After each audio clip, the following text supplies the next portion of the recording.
for next time. But so anyway, here's the bottom line. Saying a lot of people are saying when that thing was going. My apologies. The movie is good.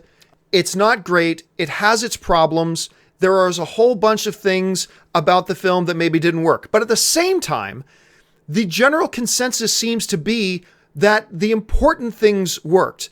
The team dynamics worked. They're saying that there's a lot more fun in this movie, that people enjoyed watching the screen as they're watching the movie. You know, some people lately have been trying to act as if fun is a dirty word. I am so sick and tired of people trying to act like the word fun is some kind of dirty word, that we shouldn't use the word fun, that somehow fun is now a bad thing. I'm sorry. You're watching a comic book movie. You should be having a good time when you're watching the screen. You can have a darker movie like, say, A Dark Knight and have fun. You can watch a lighter film like Thor Ragnarok and have fun. But I've never understood people who are so desperate to talk crap about a movie that they'll even make good things and try to make good things sound like bad things. Like, oh, that movie's fun? That means it's not good. Fuck off.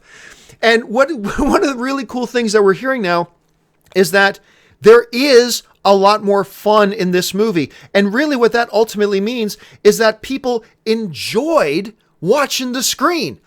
Don't you want people having a good time? Don't you want people enjoying themselves as they're watching this screen? Obviously, you do. That's important. And it sounds like they brought that element into Justice League, and we suspected a lot of that when they said Joss Whedon was going to be in there. The key thing for me, though, that I'm hearing from people is that they're getting the actual heroes right. And now, wait a minute, where have we heard this before? More fun tone, the emphasis being on the heroes, more entertainment value, weak villain. That sounds a lot like a Marvel movie to me. Weak villain, stronger heroes, more entertainment value. It's both with the positive and the negatives is sounding a little bit more like a Marvel film, but for the good and the bad that brings along with it. But it sounds like they really did put a heavier emphasis on the heroes and on the characters. And look, I'm sorry, but history has shown that's when generally these movies work best. Yes, we have our exceptions like Heath Ledger's Joker in The Dark Knight. Yes, but for the most part, most of the best superhero movies are the ones that have a heavier emphasis on the heroes. And it's great if you can have a wonderful villain at the same time. It sounds like maybe Justice League doesn't have a great villain. That's what I haven't heard one person yet say, wow, they really nailed Steppenwolf. Wow, they really nailed the villain. Okay, maybe they blew the villain in this. But guess what? Lots of very good Marvel films blew the villain. And those films still worked out great. So let's not panic about that with Justice League. Okay, maybe it's not important really if the hero worked or if the villain worked or not. If the heroes worked, that's the main thing they got to be concerned about. And what we're hearing from these people is that not only did the heroes work, but this is key, the hero interaction worked. We're hearing that the dynamic between the characters was entertaining to watch. That what we saw in these trailers, like on the rooftop, you're dressed like a bat, I dig it. Okay, so seeing moments like that, that's positive. That's good. And I think if you guys have been watching me, you know I predicted a few months ago that I believe that Justice League will be the second DCEU film to crack 70% on Rotten Tomatoes. From what I'm seeing, it sounds like that's going to be the ballpark. It sounds like it's going to be in that 70% range of fans that liked it. So, I mean, some of the ones that really stood out to me were interesting. I think it was Angie who was saying that she was a big fan of BVS, and this one was okay. We heard a number of people say, hey, it's good, it's fun, the dynamics are great. But here's the other big thing that I'm catching from a lot of the reactions. Almost all the reactions are saying this. This shows us that the DCEU is kind of heading in the right direction. A lot of people were using phrases like, it's a step in the right direction. Some people said a big step, some people said a small step, but the general feeling amongst all the people I'm reading is that, hey, this movie is a step in the right direction. Either the people are saying they loved this film, some people are saying, it has its problems, it's a weak story, but it's good, we enjoyed it. They're all saying it's a step in the right direction. Clearly, we knew this a long time ago. Warner Brothers leadership took a powwow. They all got together. They decided they wanted a different shift in their movies. They headed in a different direction. They brought in a guy like Joss Whedon, obviously to help them accomplish that. And from all the reactions we're seeing online right now, it seems like they have pretty much got there. They pretty much have figured out that this is the direction we need to go. This is what we want to implement with our films. And it seems like they're starting to go in that direction. And the results are pretty good feedback that they're getting. I mean, look, there are some positives, there are some negatives, but I think it's fair to say the reactions that we're seeing overall, this is fairly positive response, positive feedback. By the way, where are all these numbnuts who are saying, oh, all film critics are paid off by Marvel. All film critics have anti-DC bias. Fuck off. Anyway, so where are all them now? Oh yeah, that's right. They all crawled back under their rocks after all the critics loved Wonder Woman. Anyway, I don't get me going on that. So, however, it seems like everything's going in the right direction. So now I want to throw this over to you guys. What do you guys think about all these reactions and responses that we're seeing? Is this type of response what you were expecting? Were you expecting worse and you're pleasantly surprised? Were you expecting better and you're a little bit disappointed there wasn't more enthusiasm? I think all this is a pretty good positive sign. Because remember, I've been saying for years, even before Batman vs. Superman, you do a Justice League movie, you just got to make it good. You don't need to make an Academy Award winning film. You don't need to make it one of the top 2 or 3 best comic book movies ever made, although that would be great if you did. You just need to make it good. And especially with the struggle that the DCEU has had being divisive amongst fans with Man of Steel, which I love, Batman vs. Superman, Suicide Squad. If they can now make it 2 films in a row, one with Wonder Woman and now 2 with Justice League, if they can make it 2 films in a row that are not overall divisive, like they're never going to get 100% agreement, but you don't need 100% agreement. If you can generally say, generally speaking, the audience liked it, generally speaking, the critics liked it, generally speaking, it responded well at the box office. If Warner Brothers can now put 2 films together in a row, starting with Wonder Woman and now do Justice League, that are generally received positively, that's called momentum, folks. That's called heading in the right direction. That, even if it's not the greatest film ever made, I think if you're a fan of comic book movies, this is something we can feel good about.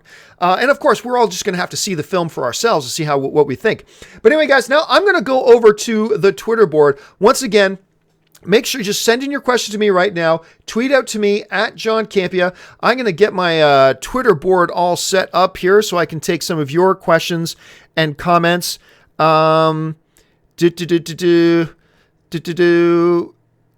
where did we go? I'm having trouble bringing up my Twitter board. Let me just see if I can get this reset here. Give me 1 minute. There we go.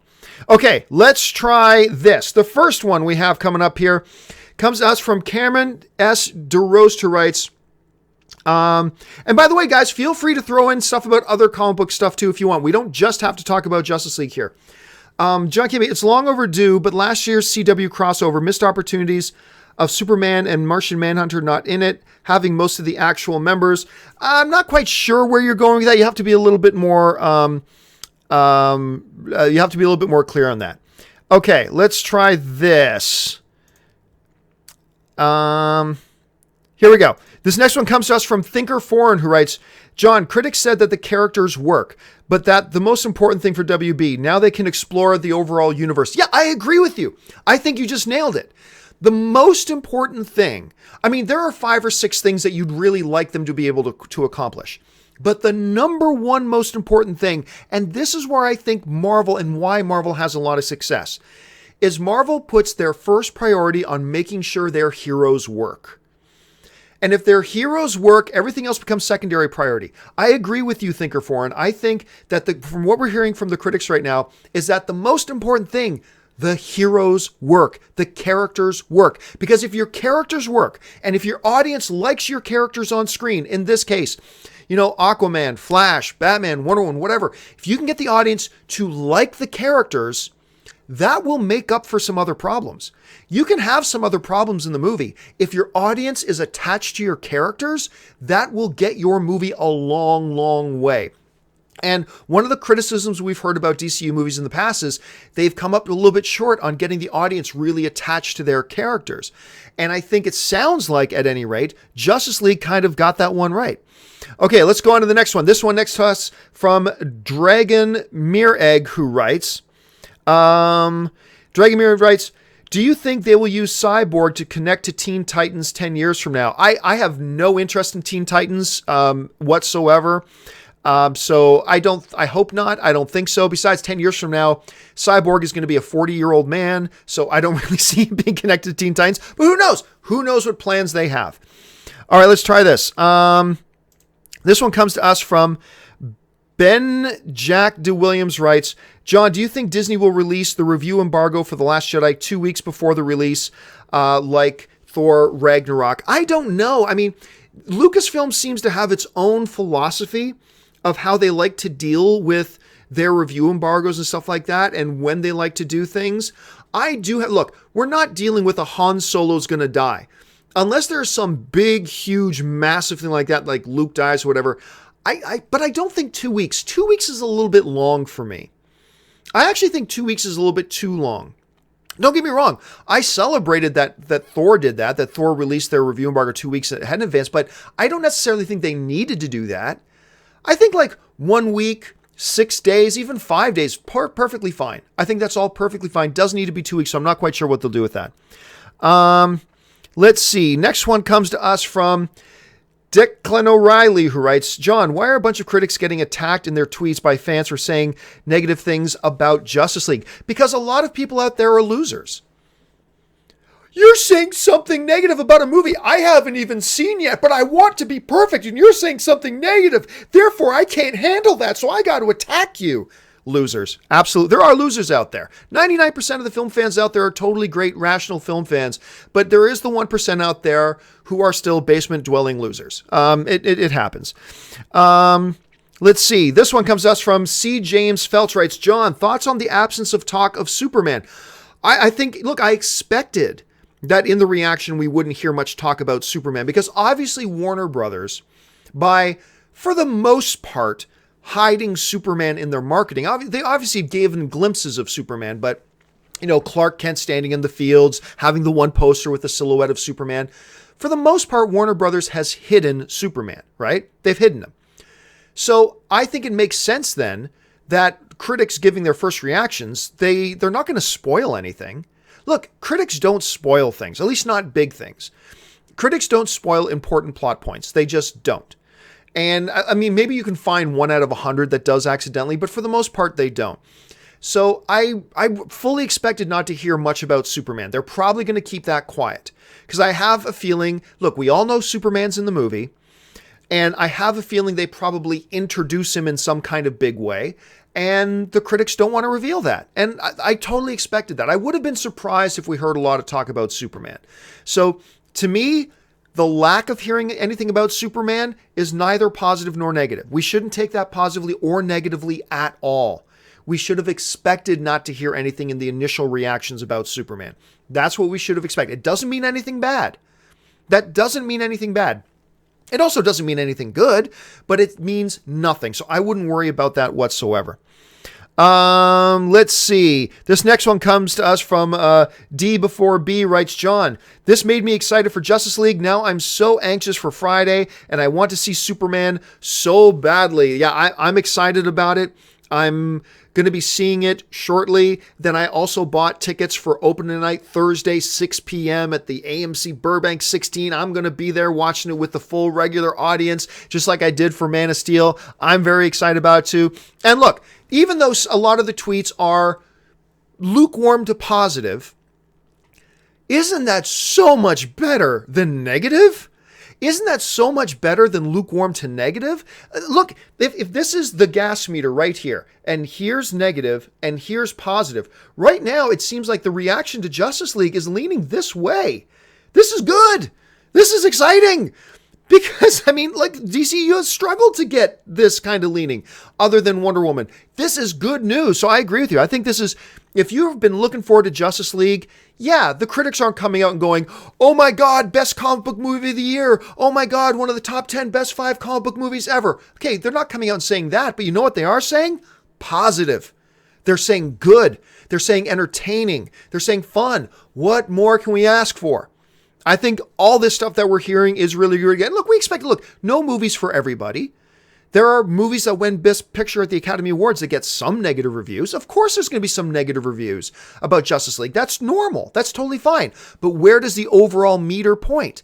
Does it point more negative? Does it point more positive? And like, I'm excited to see it pointing positive. We should be excited about this and celebrate this. Let's see. Let's try this. FUC Capitalism writes, John, is Deathstroke still possible in Justice League after credits?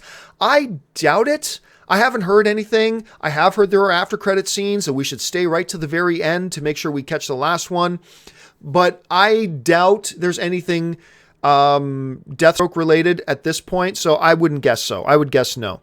By the way, this week's episode of Arrow was a Deathstroke episode, and it was a great episode. I think one of the best action scenes they've ever had in that show, and it was all Deathstroke attacking a base single-handedly and taking out a bunch of fools. It was great. I just ate it up.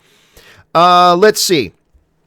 Marco AM. Oh, God. John, when do you think we will get a Justice League sequel? Seriously? Can we get the first movie first? Can we get the first movie first?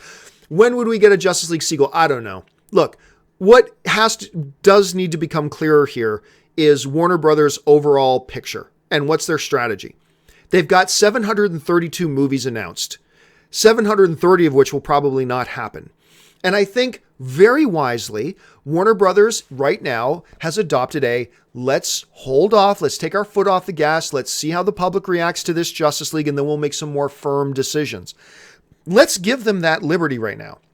So honestly, I'm not even thinking about Justice League, a sequel, until I see this one. And hey, that's great that some critics are liking the film, but maybe the audience won't. I mean, you never know. There are movies that the critics hate and audiences love, and vice versa. Let's see how everything pans out, and then let's start talking about Justice League sequel. Right now, I just want to focus on this movie. I want to focus on Justice League before I move too far. Let's see. This one comes to us from S. Rivadas 0494. John, do you think Warner Brothers will lift the review embargo early, considering the social media reactions aren't extremely positive? Well, I do. I think Warner Brothers is going to be encouraged by the amount of positivity. It's not overwhelmingly positive, but you can clearly define the social media reaction as generally positive. I think Warner Brothers will be emboldened by that generally speaking, the reviews we're seeing on Twitter, the reactions, I should say, on Twitter are being received positively. So I think that's going to make them want to go, yeah, let's lift that review embargo. I don't know that they will. I'm going to say it's a 50-50 chance. Right now, I believe it's at like midnight on Tuesday night / Wednesday morning. That's when it is. It will probably stay there, but I'll give it a 50-50 chance. I'll give it a 50-50 chance that they remove it a little bit earlier because they might be emboldened by this. Let's see. This one comes from the Primal King, who writes, who do you think are the best MCU villains? For me, it's Loki, Hydra, Ultron, Caecilius, Vulture, and Hela. Well, the best one's Loki. Red Skull was great. Vulture was very good. Not a lot super memorable. Honestly, look, as much as I love Marvel movies, one of their Achilles heel has been they don't do great villains normally.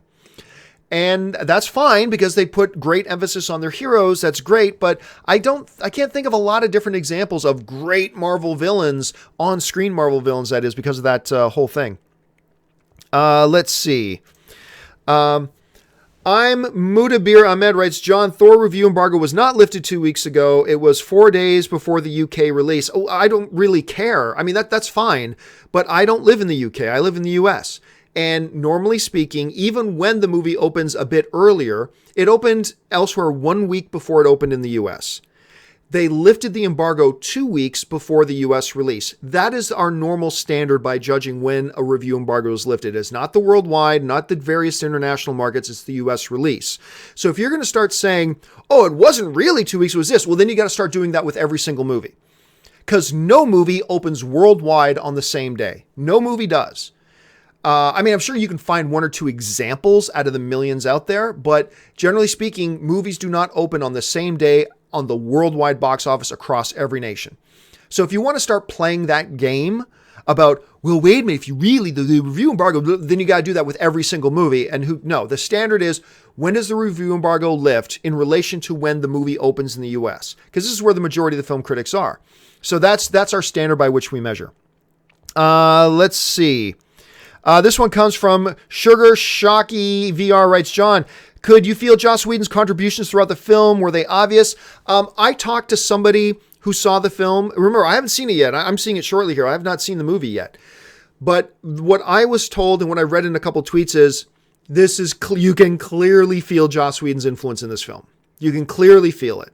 And I think we all suspected that. And I think you as an audience who hasn't seen the movie yet, I think you can read these tweets and you can tell, oh, wow, even just reading Twitter reactions, you can see and feel Joss Whedon's influence in this. So I think, look, I've said from the beginning, one of the reasons I'm so excited for Justice League is because, and you guys might be getting tired of hearing me say this, but I don't care.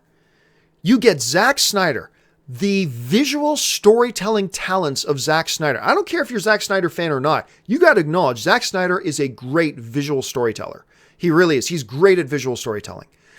So you taking the visual storytelling talents of Zack Snyder, combine those with the character and the dialogue talents of a Joss Whedon, and you put those together in one movie, you have the potential for something pretty special. Anyway, so I think we all knew we were going to feel Joss Whedon's fingerprints in this movie. From everything I'm hearing from both the people I'm talking to and the tweets I'm reading online from different people, it seems like that's the case. It seems like you really can feel it. That doesn't mean it takes away the Zack Snyder elements. Not at all. Just that you can feel the presence of Joss Whedon in there, which is great. This one next comes to us from Diego Higueros 8, who writes, John, box office predictions for Justice League. Well, opening weekend box office prediction. I'm going to go, because what was Thor again? 122? I think Thor Ragnarok opened at 122. I'm going to guess 135. I'm going to guess 135.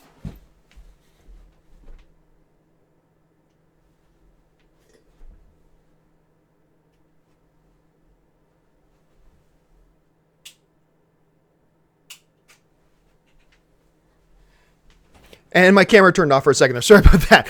I'm just loaded with technical issues today. Figure that out. Okay, so I'm going to guess 135 will be the opening for Justice League. That's what I'm going to guess at that. I still think overall I'm going to go 1.1 billion for its overall worldwide, which would make it the number one DCEU box office film of all time. No DCEU movie has ever joined the $1 billion club, which is hard to imagine.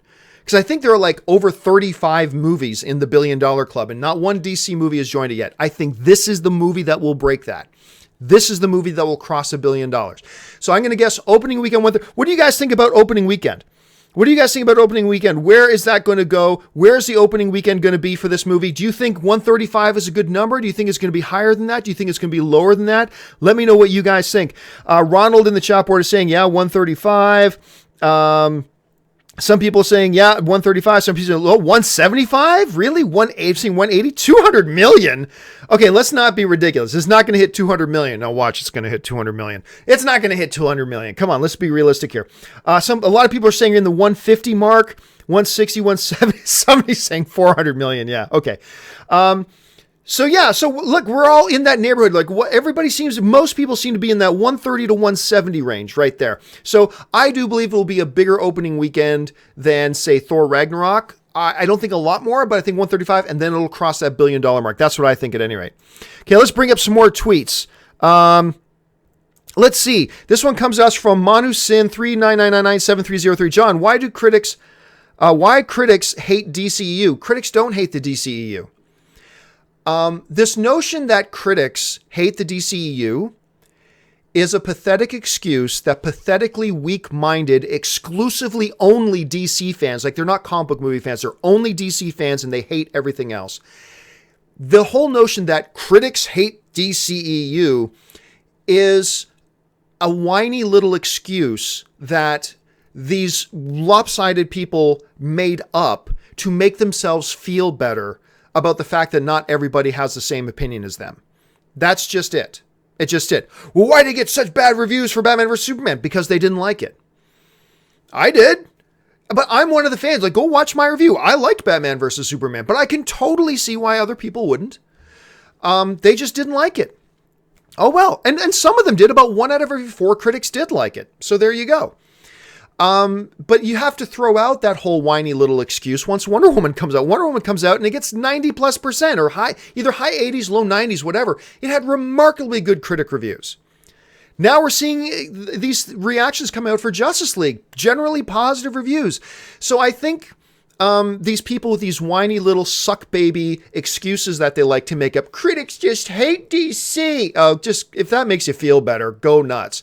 If you like living with your thumb first in your ass and then in your mouth, fine. If that's the way you like to live your life, that's fine. But that's not reality.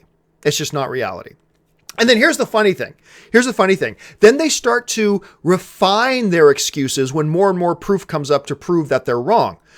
Critics have an anti-DC bias, and then Wonder Woman comes out and it gets super great reviews. So then they go, oh, well, they just said they liked Wonder Woman because it's a female-led movie and they have to. That's why they like that one. Oh, okay. And now we're hearing positive reviews come out about Justice League, and then they go, oh, well, this made-up narrative I made up about critics have an anti-DC bias. It doesn't work because of Wonder Woman, but I can blame that on just because it's a woman-led movie. Justice League. Oh, yeah, I know. They're only saying they like it because Zack Snyder didn't finish the film. Okay, so then they changed their excuse from critics hate DC to now when they realize they've been proven completely wrong, they changed their argument to, well, what can I complain about then? Oh, I know. Critics hate Zack Snyder. Really? Because go look at some of the critic reviews for some of the other Zack Snyder movies. Some critics have really liked Zack Snyder's movies, but whatever. Critics don't hate DCEU movies. Critics just hate movies that they don't like. You put out a good movie that they like a Wonder Woman, and the majority of them like it. But it's a pathetic little crybaby excuse that people make who can't handle the fact that there are some people out there who don't have the exact same taste in movies as them. And I've never understood that. Look, everybody knows I live, breathe, and die Star Wars, right? Somebody comes up to me and says, Star Wars sucks. I go, well, I think you're crazy, but hey, all movies are different. You don't like it? That's too bad. I love it. Everything's great. I mean, I just don't see why people just don't adopt that mentality instead of going, if you said you don't like something I do, well, then I got to make up an excuse as to why you don't like what I do. Go crawl back under your rock.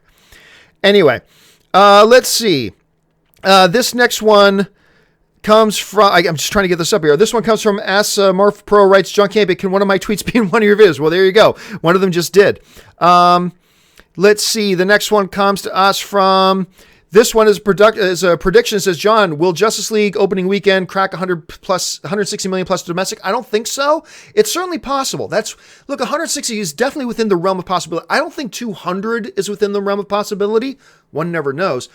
I'm predicting 135, but 160 is definitely within the realm of possibility. It certainly is, especially if we keep getting positive responses like what we're seeing online right now for Justice League. Then it becomes more and more of a possibility. Let's see. This one comes to us from Edward A, who writes, John, why isn't Zod from Man of Steel considered a great villain? He was great on that film. I don't know what you mean. I thought he was a great villain. Well, why doesn't everybody consider that? Well, because everybody has different opinions about movies. You think he's great. I think he's great. I know a lot of people who didn't like Man of Steel. I know a lot of people actually who didn't like Man of Steel, but still thought Zod was a really good villain. So I think a lot of people thought Zod was a very good villain. I certainly know I did. I thought Michael Shannon in that movie was fantastic. Let's see. Next bunch here. This one comes to us from Brandon Bromer, who writes, hey, John, are you excited for the Aquaman movie? Look, I've been excited for an Aquaman movie ever since they announced Jason Momoa was playing Aquaman.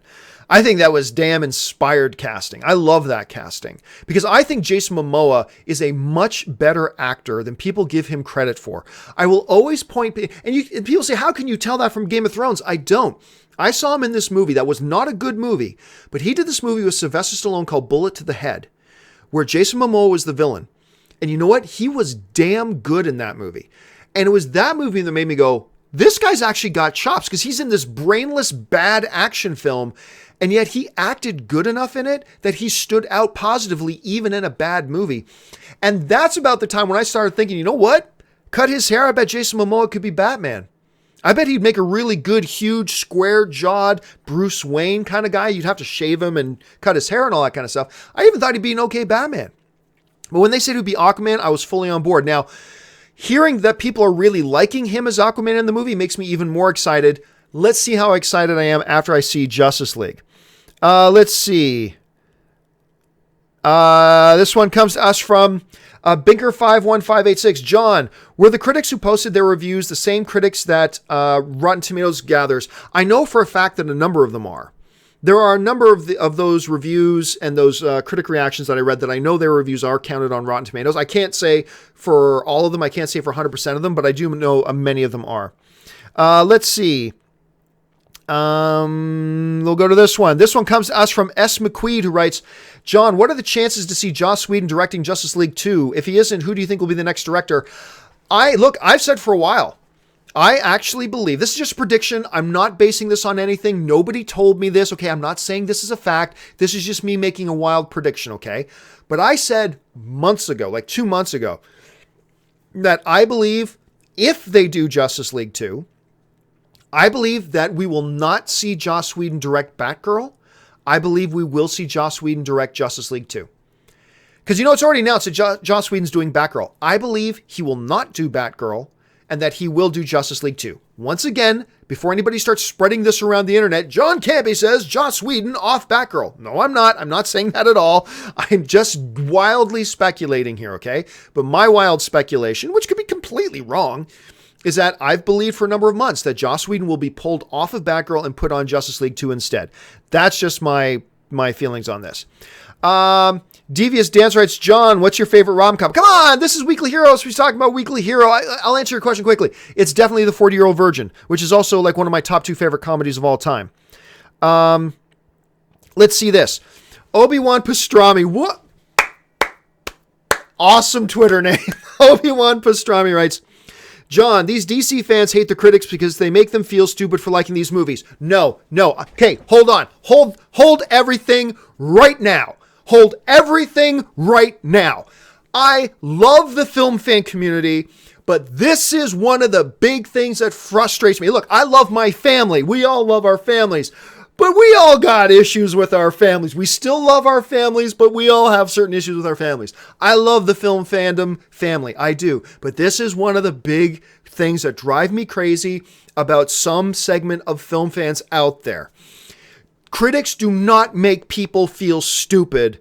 There's no critic that I read in an official critic review. I mean, maybe some loser out there writes something, but like nobody from Variety, nobody from the Hollywood Reporter, nobody from Screen Rant, nobody from Slash Film, nobody from Collider, nobody from any of these places wrote a review that says you're an idiot if you like this movie. No.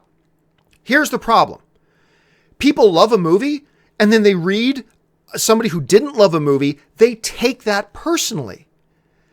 I wish film fans would stop doing that. If you are made to feel stupid because somebody, writes about why they didn't like the movie that you liked, that is not about you. They're talking about their experience with the movie. And say, I thought the character sucked. I thought the action was terrible. I thought this was bad, this is bad, this is bad.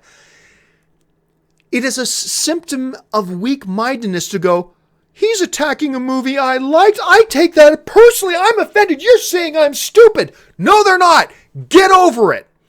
Get over that. Any more than when you say you hate a movie, you're not attacking other people who like it. You're just saying you hate a particular movie. I hate the prequels.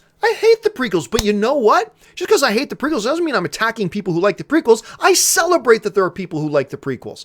I hate the prequels. If you love it, awesome. We all have different tastes. That's perfectly great. I'm just happy you're a film fan. Because different movies are different things. People need to get over. I get so frustrated because I've had this happen to me too. Like I've given a review for a movie and I say I hate a movie and I trash on the movie. I say, this is why I don't like it. This sucked. And I've had people write me, John, I'm offended. I swear to God, this happens. People write me and use the word offended. You offend me when you say blah, blah, blah, blah. It's like, dude, if you get offended just because we have different tastes in movies, we'll probably agree on 80% of the movies, but just because we disagree on the movie, you're offended that my opinion on a movie is different from yours. You need to take your thumb out of the ass and then pull it out of your mouth and grow up a little bit. But anyway, this is John ranting day, isn't it? Is this therapy? Am I being charged for this? Anyway, let's see. Let's go with this. George Brown, 1461. John, who has the better filmography, Nolan or Tarantino? Wow. It's close. It's close because you're talking about Nolan. Like, forget the Batman films. You're talking Insomnia. You're talking The Prestige. You're talking Interstellar. And I thought Interstellar was one of his weaker ones. You're talking, I mean, he's got such a great filmography. And then you're talking Quentin Tarantino. And then on top of that, the Batman movies. Then you're talking Quentin Tarantino. You're talking Django. You're talking, you know what? I recuse myself from this question. I choose not to answer it. I'll have to give that one an awful lot of thought. Let's see this one. John Campea, how much do you think Infinity War will make opening weekend? And do you love me, bro? I love you, bro. And what do I think Infinity War will make? I think Infinity War will probably make in the 180 range. Probably around 180. Remember, Infinity War's just got more positive momentum going for it right now than Justice League. We cannot compare what Justice League... There are going to be some people out there, if Justice League makes like 140 and then Infinity War makes 180, see, Justice League failed. Justice League did not fail if it makes $140 million. Remember, every movie comes to the big screen with a different set of circumstances behind it. Justice League right now is coming to the big screen with a little bit less momentum behind it. I think we can all agree with that. I think we can all very safely say that's fine. It's coming with a little bit less momentum behind it than, say, an Infinity War is. So it doesn't say anything about Infinity War or Justice League if Infinity War just happens to make more money its opening weekend. It has a different set of circumstances than Justice League does. So I believe Infinity War will probably open in the 180 range, but nobody should look at that and say if Justice League doesn't make 180, that means Justice League's a failure. No, it doesn't. Each movie opens with its own set of circumstances and should be judged on its own merits, not compared to other films, right? Unless, look, Thor and Justice League, you can kind of compare because they're opening within 2 weeks of each other. There's some more similar circumstances there. Maybe you could, but I wouldn't compare that to Infinity War at this point. Let's see. Afghan Chill writes, John, best movie 2017 so far. Easy. No, I haven't seen The Post yet. And that's looking damn awesome. But to me, it's still no questions. Logan. Logan is still the best movie 2017, to me. Let's see. This one comes to us from Andy, who writes, John, any chance Ben Affleck directing another superhero movie after he leaves as Batman? It's possible. Look, Ben Affleck is a comic book character nerd. He built his own Batcave at his house long before he was ever Batman. I would love to see it, but I wouldn't be surprised if he doesn't, but it would be really cool if he did. That would be pretty sweet. All right, guys, listen, that will do it for me for today and my technical glitch issues. Look, you guys know I've got a new setup here. I've got new cameras. I've got a new mic. I've got a whole bunch of things. I'm working out some technical issues. So today's show is definitely technical issue central, but hopefully we work through most of those issues. Listen, guys, the big thing here. Keep emailing me. Email me your thoughts. Just email me anytime at john@thejohncampeashow.com. That's john@thejohncampeashow.com. If you've got a question or topic you want on The John Campea Show that I do every morning, put the word topic in the subject line. But also, I just love to hear from you about the reactions we're hearing from Batman versus Superman, Justice League. What are your reactions to the reactions we're reading online of Justice League? Are they better than you were expecting? Are they not as good as you were expecting? Are they right around what you were expecting? For me, I kind of think these are right around what I was expecting, and I think that's a good thing. I think it's a positive thing. I think this is something that fans of comic book movies can feel enthusiastic about as we look forward to Justice League opening in just a few days. It's here, it's upon us, all that kind of stuff. Guys, sorry I didn't get a chance to get through to all the comic book shows that were on this week. I will do a double duty on that next week on the Weekly Hero. I promise. It's just that today, with Justice League dropping its reactions, I thought we should spend the whole day here talking about Justice League. Anyway, guys, those are my thoughts on all this. Thanks so much for joining me. My name's John Campea, and until next time, bye-bye.